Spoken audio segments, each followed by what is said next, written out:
Friends, मैं Deepshikha study channel में आप सभी का स्वागत है। मैं लेके आई हूँ साइकोलॉजी जी के। तो आइए स्टार्ट करते हैं। लेकिन स्टार्ट करने से पहले मैं बता दे रही हूँ कि मैं कल क्लास नहीं डाल पाई थी क्योंकि मेरी तबीयत ठीक नहीं थी। आज भी ठीक है लेकिन उतना नहीं है, इसलिए मैं आज एक ही क्लास डालूंगी। कल से आप लोग को रेगुलर मिलेगी दो वीडियोस। तो आइए स्टार्ट करते हैं क्लास। तो हर रोज की तरह मैं आप लोग से क्वेश्चन पूछूंगी, आप लोग को आंसर देना पड़ेगा और आंसर के साथ साथ मैं भी रहूंगी इसमें, ढूंढने में मैं मदद करूंगी आप लोग का। क्योंकि मैं बस इस तरह से छाप देती हूँ ना, इसे मैं ठीक से पढ़ती हूँ ना उसका आंसर देखती हूँ, कुछ नहीं, बस ऐसे ही रहता है। और मैं आप लोग के साथ ही साथ इसे पढ़ती भी हूँ और क्वेश्चन आंसर ढूंढने में मदद भी करती हूँ। तो आइए स्टार्ट करते हैं। तो पहले क्या है, बच्चों में व्यक्तिगत शिक्षक भिन्नता का प्रमुख कारण है। कह रहा है कि जो बच्चा होते हैं उसमें जो व्यक्तिगत शैक्षिक जो होती है विभिन्नता होती है, व्यक्तिगत शिक्षक विभिन्नता जो होती है उसके प्रमुख कारण क्या है। ठीक है, मतलब कि जो बच्चा होता है उसमें जो व्यक्तिगत होता है उसमें विभिन्नता किस कारण से होती है, अलग अलग विभिन्नता हर बच्चों में किस कारण से होती है। तो पहली कौन सी है, ऑप्शन वंशानुक्रम, दूसरी है वातावरण, तीसरी है बुद्धि का अंतर, चौथी है वंशानुक्रम तथा वातावरण। कहने का तात्पर्य यह है कि जो बच्चा होता है, मान लीजिए एक बच्चा है फिर दो तीन बच्चा ऐसे ऐसे करके है, तो जो उन लोगों में जो भी भिन्नता होती है व्यक्तिगत होती है वो किस कारण से है। तो इसमें ऑप्शन कह रहा है कि वंशानुक्रम से है, यानी कि वंश से है। और जो दूसरा कह रहा वो कह रहा वातावरण से है, यानी कि जिस वातावरण में हम रहते हैं। और तीसरा कहता है बुद्धि का अंतर से, यानी कि अलग अलग बुद्धि से होता है, सबका बुद्धि एक जैसा नहीं होता है, अलग अलग होता है। और चौथा कह रहा है कि वंशानुक्रम तथा वातावरण।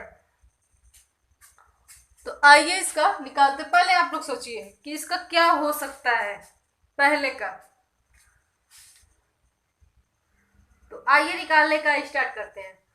तो कह रहा है जो बच्चों का व्यक्तिगत जो भिन्नता होती है वो वंशानुक्रम, यानी कि जो वंशानुक्रम जो वंश का होता है, जो घर का होता है, जैसे कि माता पिता होते हैं उन लोग के कारण, तो बस इसी के कारण तो होगा नहीं, तो ये भी नहीं होगा। वातावरण कहता है कि जिस वातावरण में हम रहते हैं, ठीक है, उसका वो जो माहौल होता है उसके हाव भाव से जो ये शैक्षिक विभिन्नता होती है व्यक्तिगत, उसके कारण से होता है। तो सिर्फ इसके कारण से नहीं होगा। और फिर कह रहा है बुद्धि का अंतर। तो बुद्धि का अंतर भाई, जब ये वंशानुक्रम वातावरण जब दोनों मिल ही रहा है तो फिर जब ये दोनों सही रहेगा और मतलब जैसा भी रहेगा तो बुद्धि का अंतर तो इसी से ना होगा। ठीक है, मतलब जैसा सीख होगा, घर का होगा, दोस्त का होगा, जैसा भी होगा उसी तरह से ना बुद्धि भी चलेगी। दोस्तों संगत का असर तो बहुत पड़ता है। तो इसका सही आंसर क्या मिल रहा है, वंशानुक्रम तथा वातावरण, यानी कि दोनों से होता है। ये जो बच्चों की जो व्यक्तिगत भिन्नता होती है वो वंशानुक्रम, यानी कि जो वंश का जो माता पिता होते हैं, घर वाले होते हैं सॉरी, उसके कारण से होता है। वातावरण यानी कि परिवार भी, बाहर के लोग भी, दोस्त, हर कोई इसमें आ जाता है। तो जैसा वहां का माहौल होता है उसके कारण से होता है व्यक्तिगत विभिन्नता। ठीक है, तो इसका आंसर यही लग रहा है और ये है भी। तो इस पे मैं ट्रिक कर दे रही हूँ। मैं एक एक क्वेश्चन में समझा के पढ़ाती हूँ आप लोग को, तो टाइम तो लगेगा ही। तो आइए दूसरा देखते हैं क्या कह रहा है। अध्यापक कक्षा में प्रवेश करते ही छोटे छोटे प्रश्न पूछता है वह बच्चों का कौन सा परीक्षण कर रहे हैं। यानी कि जो अध्यापक होते हैं वो जैसे ही कक्षा में प्रवेश करते हैं, जैसे ही आते हैं वैसे ही बच्चों से वो सवाल करने लगते हैं, पूछने लगते हैं क्वेश्चन। तो वो मतलब वो कौन सा परीक्षण कर रहे हैं। तो पहली ऑप्शन है मौखिक, दूसरी है लिखित, तीसरी है प्रायोगिक, और चौथी है क्रियात्मक। कौन सी है? आप लोग भी थोड़ा सोचिए, उसके बाद मैं बता रही हूँ। आइए बताते हैं। तो ये अध्यापक जब कक्षा में प्रवेश करते हैं तो जब क्वेश्चन करने लगते हैं तो क्या करते हैं? पहला है मौखिक, यानी कि जैसे कि ऐसे मुंह से ऐसे बोलते हैं, ओके। दूसरा कहता है लिखित, यानी कि लिख करके। और तीसरी है प्रायोगिक, चौथा है क्रियात्मक। तो यहाँ तो ऑप्शन पहले ही पकड़ में आ जा रही है, मौखिक। क्योंकि जब अध्यापक कक्षा में प्रवेश करता है और जब लगता है वो क्वेश्चन करने, तो ऐसे फेस टू फेस ही ना करेगा, वो लिख के तो करेगा नहीं। कोई क्रियात्मक, कोई प्रायोगिक जो भी होता है वो तो करेगा नहीं, वो बोल रहा है ऐसे फेस टू फेस मुंह से ही, तो क्या है? मौखिक है, ओके।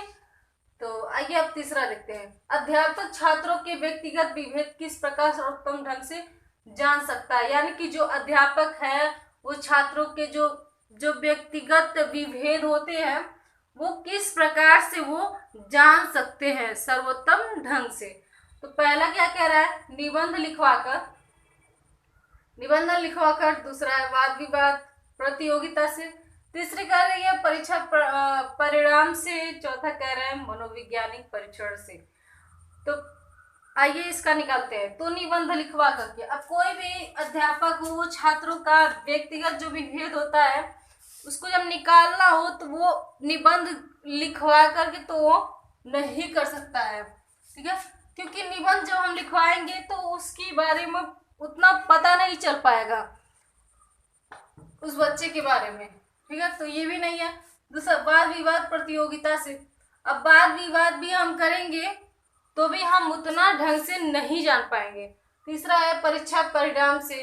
अब परीक्षा परिणाम से कैसे पता चलेगा?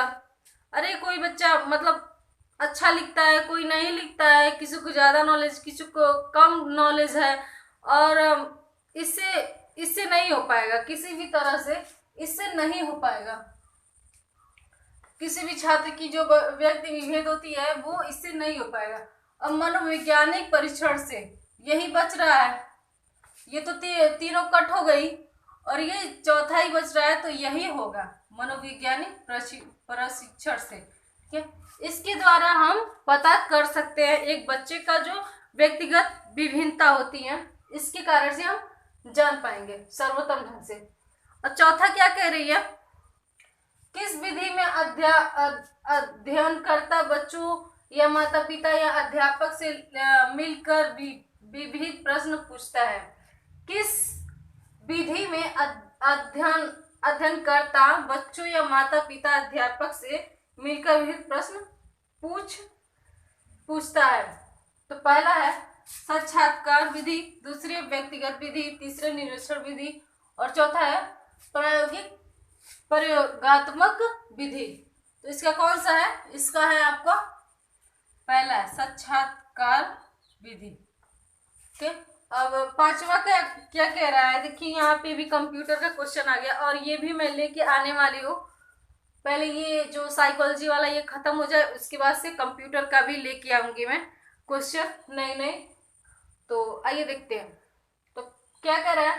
कंप्यूटर शिक्षा की सिफारिश किस आयोग ने की?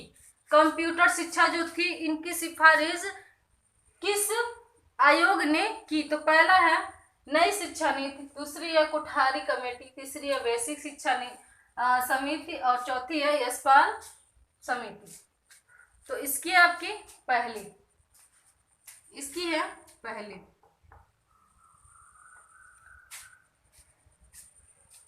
तो क्लास खत्म होती है, और हमारे ख्याल से आप लोग को हमारी क्लास अच्छी लगी हो। अगर अच्छी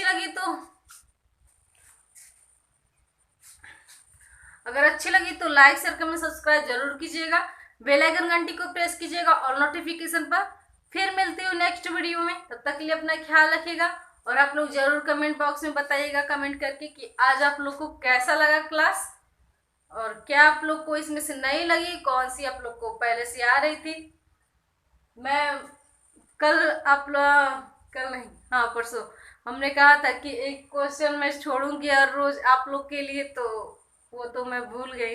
तो सॉरी, कल से मैं छोड़ दूंगी आप लोग के लिए, कि ताकि आप लोग भी उसे थोड़ा ढूंढिए और आप लोग हमको कमेंट बॉक्स में कमेंट करके बताइए कि इसका आंसर कौन सा है, तो मुझे अच्छा लगेगा। तो ठीक है, लाइक कर दीजिएगा। धन्यवाद।